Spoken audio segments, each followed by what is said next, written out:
there, fellow binge watchers. Welcome back to my channel, The Donkey Business, where I bring you the juiciest recommendations and the hottest TV shows in town. Today, we're diving into the fascinating world of TV shows which are not from India or the United States and are clubbed as international TV shows, especially if you're Indian. They are hidden gems, they are available on Netflix, and the best part about these shows is that they are binge-worthy. 2, they all can be finished in one day. 3, they are perfect for like a weekend binge. And 4, I have watched them. So it comes with my personal curation and highest recommendation, and I am sure that you will love them as much as I did. So dim the lights, get some popcorn and some chips, probably some chill. Get ready for an epic journey of international TV shows, learning a new language, culture, and a lot of fun. Trabajo en los invernaderos. Bueno, por la especial condición de... Isto só acontece uma vez na vida, uma. Não vamos ficar aqui mais tempo.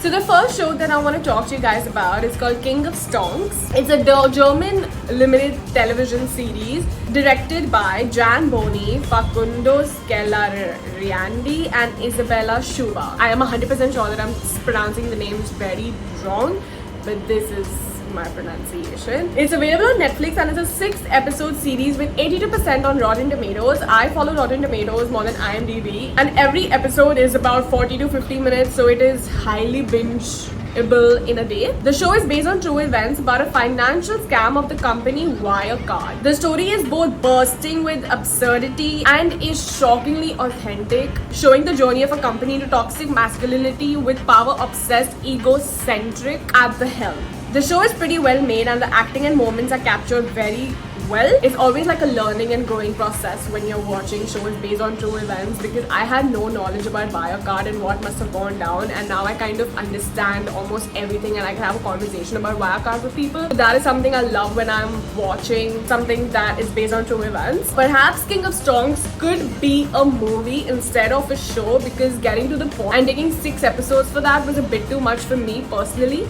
So I think if this was a movie, it would have worked better. However, it's a highly binge-worthy show and I hope that you will watch it. The second show that I want to talk about is a Spanish show which released just last month. It's called Elsa, silencio, which is also available on Netflix and is not based on true events. It's a murder mystery thriller limited series with 6 episodes, and every episode is about 50 to 40. It's got a 33% ratings on Rotten Tomatoes, and I can see why it's got low ratings, but honestly I liked it and it was pretty binge-worthy. The show is based on a guy which is played by Aaron Piper, and he has performed very well. He goes through some intense family issues and his parents are thrown off a building under circumstances which nobody kind of knows, but he is blamed for it and goes to jail to serve his sentence. And once he's back, he wants to know what exactly happened, meet his sister. It's like a whole family dilemma, which I don't want to tell you because I want you to watch the show. So the show is pretty interesting, especially the first 3 to 4 episodes is very well made, very nice. I felt that it had a little bit of loose writing as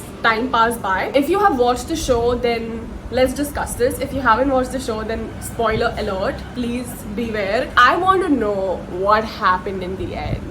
Who was that person that fell from the building? It's a very debatable topic, so we can like talk about it in the comments below.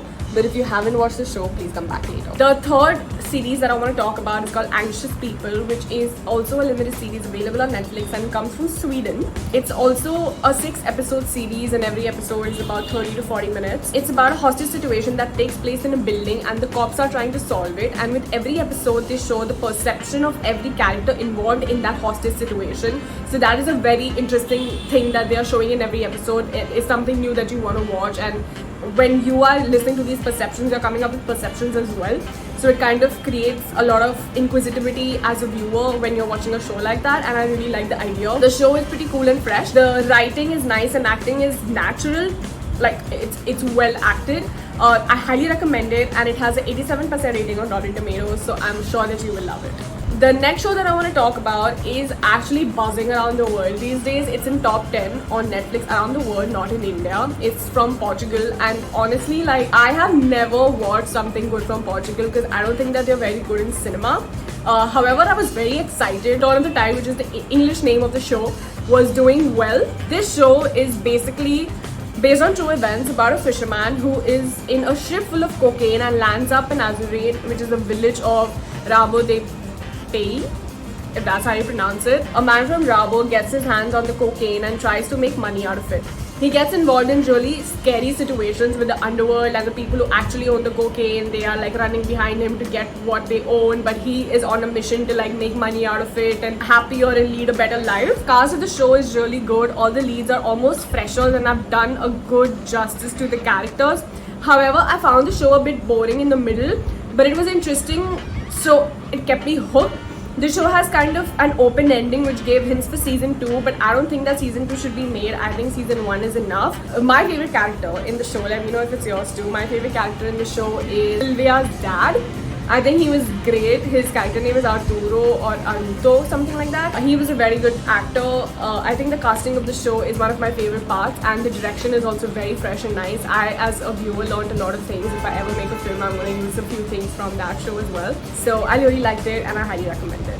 The last show that I want to talk about is called Cleo, which comes from Germany, and is a very cool show which got 92% rating on Rotten Tomatoes. It's about an unofficial East German spy who is brutally backstabbed by her own people, and once she is out of jail, she gets on a revenge-taking journey, which is a very well-written script. And the lead actress, Elsa, who plays the character of Cleo, is brilliant, and all the other characters have done a good job too. Apart from it just being like a spy thriller show, it has a lot of elements of dark comedy, and I really enjoyed watching it. It was one of my favorites in the top 5 that I have mentioned. Cleo was great. I was hooked. I just finished it a few days back, and I would love it if you guys watch it. So these are 5 shows that comes from International Zone, from different parts of the world that I loved. Especially talking about Portuguese cinema is something very rare on my channel, so I'm very excited about that. Watch these shows and let me know what you think about it in the comments below, and I will see you very soon. Don't forget to like, share and subscribe.